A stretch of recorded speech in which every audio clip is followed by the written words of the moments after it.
Hi, my name is Gibson, and I'm the co-owner and creator of the Personal Development School.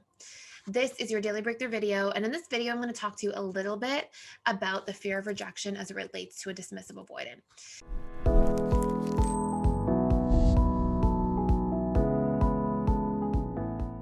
So, dismissive avoidants have a different relationship to rejection than most other attachment styles, than basically all other attachment styles. And it's that they tend to experience it very differently depending on what stage of a relationship they're in. And it doesn't matter if it's like a friendship, a family relationship. There's a direct correlation with like how vulnerable the dismissive avoidant has been and then how much they hurt from rejection.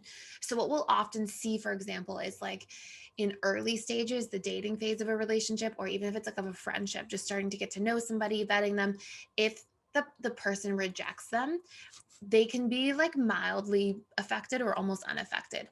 But if the dismissive avoidant starts getting really vulnerable with that person and really starts like opening up and allowing that person to meet their needs, then rejection tends to hurt significantly more than other attachment styles. And I know that anxious, preoccupied attachment styles can tend to feel like acute rejection and they panic and they have like, a lot of distress around it in specific cases. But dismissive avoidants have like a much harder time moving beyond it. So it may not be quite as acute at times, but it can be like close to as acute, but actually lasting significantly longer.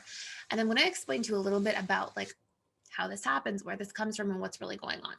So the root number one that I want everybody to understand here is rejection when it's at a mild level. So, like rejection when it's in the earlier phases of a relationship, when a DA doesn't know somebody that much, they will hurt. They can hurt, but only from the meaning they're giving to it. So, they don't really hurt as much from a needs perspective. Like, they're not like, oh my gosh, I need this person to meet my needs. And if they don't, I feel like I'm like losing the opportunity for my needs to be met at all. And so, they don't have that same like panic that an anxious preoccupied has because they rely on themselves to meet their needs primarily. So there's not this like threat there or like this existential threat because literally we identify our needs as a huge portion of our sense of self. And if we perceive that they're not going to be met, we feel like a part of ourself is like, it's truly threatened from a survival perspective at the subconscious level. So in the early stages, a dismissive avoidant doesn't hurt so much from that. If somebody rejects them, they can make the meaning, they can give the meaning to the experience. Because so I talk about in the anxious preoccupied version of this series how like it's not the experience that hurts us, it's the meaning we give to things. So somebody could reject somebody.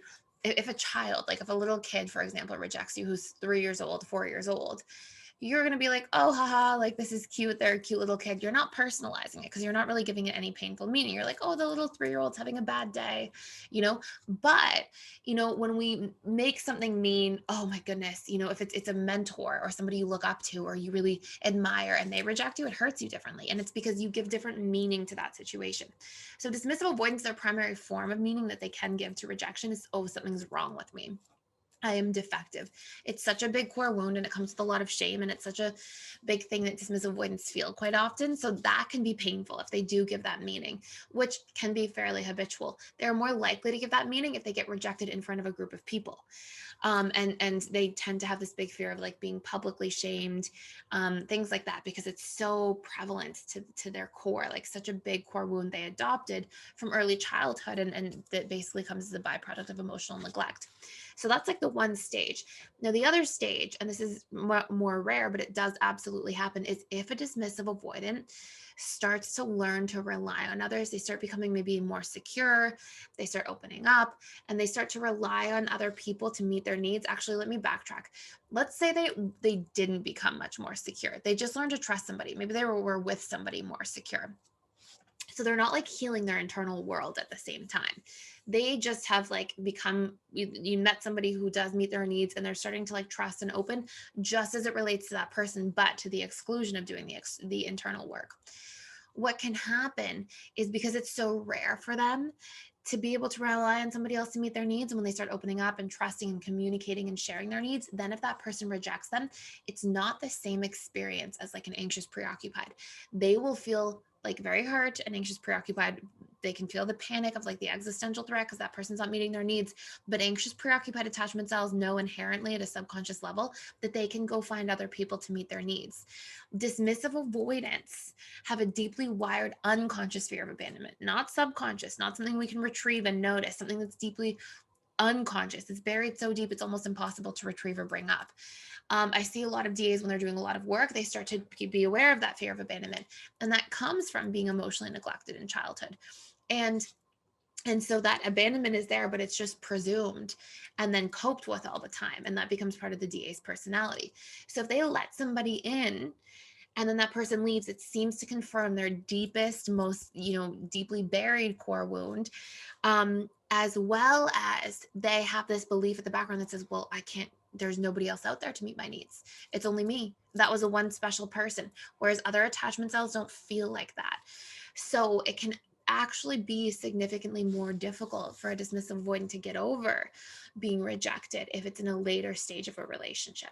And, just to be really clear too, that's just a call to go do the inner work. It doesn't mean that it's not possible. It absolutely is possible. If you're ever stuck on something emotionally, you're feeling really, really frustrated or down, just remember like that, then you can go do that inner work for yourself. You can show up and you can heal those things so they don't have to come back again. So please, if you're going through that or you're feeling like that, just know it's possible to get through it. It's not like a prescription that says you're stuck this way forever. None of that is. We have neuroplasticity. We can change, and we can create powerful internal change at any time. So just a gentle reminder for that as well. So that's it for today. Thank you so much for watching. Please like, share, and subscribe, and I will see you in the next video.